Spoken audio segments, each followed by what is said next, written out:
Welcome back. Still tuned in to News and Views on myself, Salailo Makwidiri. And as the world continues to mark, celebrate, commemorate World Humanitarian Day, we'll be taking a closer look at organizations on the front lines of crisis relief in South Africa and across the world, from feeding the hungry to supporting communities affected by disasters. Humanitarian aid work is vital when it comes to saving lives and restoring dignity, especially now more than ever.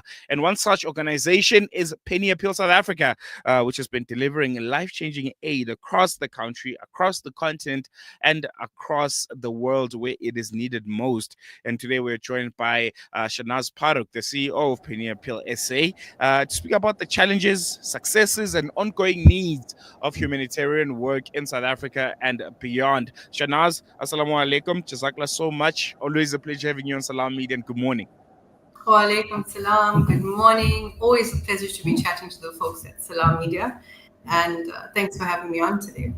Pleasure's all ours. I think we can kickstart the conversation with just you telling us what World Humanitarian Day means to Penny Appeal South Africa and why this day is so significant for the work that you do here in South Africa and across the world.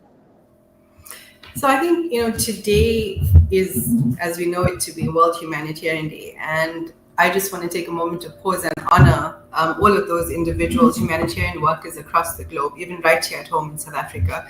Those people who risk their lives to go beyond, the call of duty, to go into conflict zones, to go into areas where conditions or working conditions are less than favorable often. They literally risk their lives every single day to save others, and they do it because of a higher purpose or a higher calling.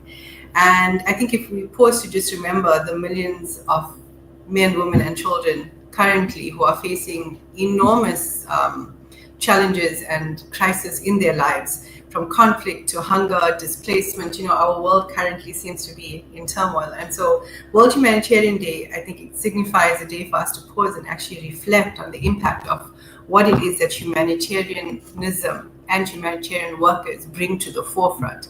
The significance of it, obviously, is long-standing. It's an initiative of the UN. It actually has a bit of a sad notion where it was on this day many years ago where there were humanitarian workers many of whom lost their lives in Nairobi due to a bomb blast. And most of these, or all of these, were humanitarian workers. And from there, this is how the concept of acknowledging humanitarian workers has been born. But the significance itself, I think it reminds us that, humanitarianism is not just about international organizations. It's not about frontline responders or the care workers or the ground workers or anything like that. It's about all of us as individuals, because humanity obviously makes up humanitarianism, in my mind at least. That's how I see it. And every person has the ability to make a difference, each of us in our own right, whether it's you advocating in your community as an imam for better living conditions, whether you're a teacher or an educator, you're making a difference. And I think that is a phenomenal mind shift change when we understand that each of us has the ability to make a difference in the lives of others. I think that's a very, very important one to note. I want to touch on, I think something that you've also, picked on a bit. I think the last few years have been quite unprecedented, quite challenging. Just looking at, the needs that are arising. From Penny Appeal's point of view, if you can just note some of those key changes, some of those, challenges that are unprecedented that you've been presented with, and how as an organization you almost had to morph your modus operandi, how you do things to meet those challenges. Look, we know that now more than ever, we're in tune and we're very much aware of what's happening around the world. Social media, news agencies, all of this has a huge role to tell, or a huge role to play in terms of telling the stories. But in terms of the South African and the global context, I think the humanitarian needs are rising. We're seeing a world in crisis now more than ever, from Gaza to Sudan to droughts in Malawi to food insecurity right here at home in South Africa. The local challenges, the inequality. I think that, you've got to be able to be sustainable as a humanitarian organization in this day and age. We have to be able to adapt the way we respond to these type of crises, which means being continuously on the ground. It means continuously being in touch with geopolitics, being in touch with what's happening, what are the latest developments, and most importantly, who are our people, right? Because we're unable to go out and respond to the needs of people or respond to a crisis or be effective if we don't have the right type of people to be able to be out in the field. Those people, those men and women who go out into the field, who visit with those who are in need, who execute the delivery of humanitarian aid, those who are development workers who visit our orphaned and vulnerable children at home, all of those people have a role to play in being able to respond to crisis. If I just look at Pineapple South Africa, some of the projects that we undertake all throughout the year focus a lot on relief and development, care for orphaned and vulnerable children, providing water solutions, addressing food insecurity, emergency relief, water, all of that. The most important thing we find that's been able to allow us, and what we've been paying attention to in the most recent years, is being able to be accountable for the type of work that we do, being able to be transparent about the work we do, where we're working, what are the type of solutions or the type of assistance programs that we are running, and obviously being able to, manage sustainable change where possible. In some instances, if I take, for example, Gaza, Palestine, it's been a huge learning curve for us because never before have we been faced, or has the humanitarian sector been faced with these levels of change, constantly evolving scenarios, literally at one point being totally helpless, unable to do anything.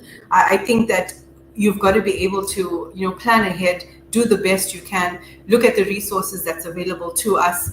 And it's really just about that, having your finger on the pulse all the time and being able to have the right mix of people to be able to assist in delivering to those most in need, to those affected by crisis.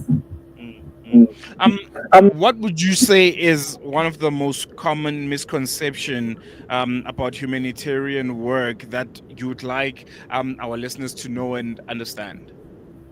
Well, it's twofold. In terms of one response that I'll give you is a common misconception is that humanitarianism is only for those individuals who work in the charity sector or for the UN.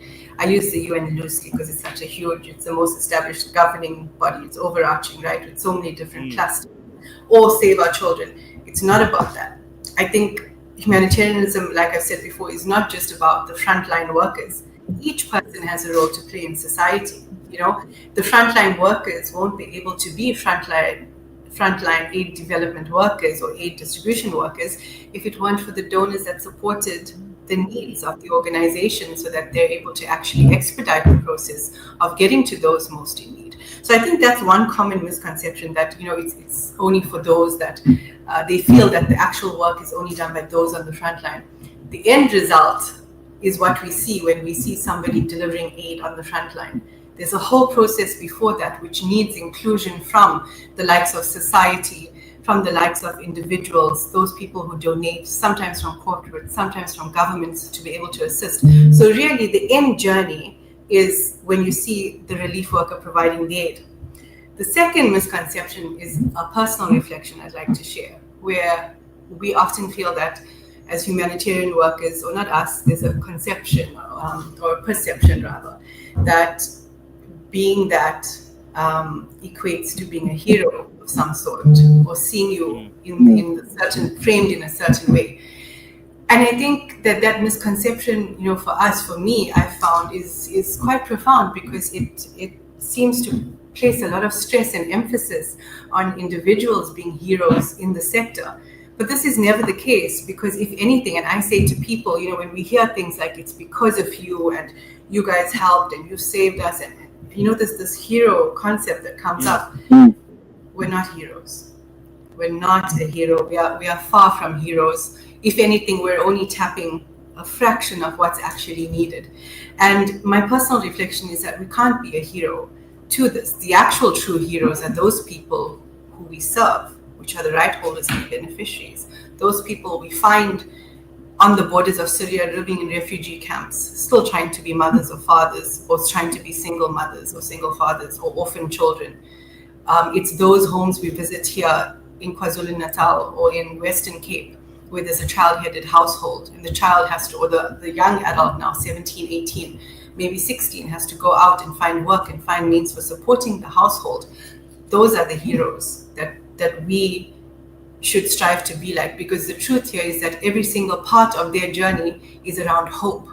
And I think, coming back to what I said, it's my personal reflection that we're not the heroes. We're here to serve humanity. We do it for a higher purpose, a higher calling. We risk our lives and serve to benefit mankind simply because we remember the millions of those actual heroes who go through the crisis, who live day by day in the way that they do, in the hope that, and I think it's blind hope if you look at it, the faith that the Almighty will provide and somebody will come. So it's not about being a hero. It's about understanding our role and understanding that we are here to serve with humility and serve with dignity before anything else. No, most definitely. Just one last question before I let you go, Shahnaaz. And I think it was very, very important that you mentioned, the backstory of World Humanitarian Day and where it comes from. Those humanitarian aid workers that were killed in Kenya. And so many years after that, we're seeing similar scenes unfolding in Gaza. Just on that note, your closing, overarching kind of message on World Humanitarian Day to South Africans and to the rest of the world from Penny Appeal South Africa, what would that be?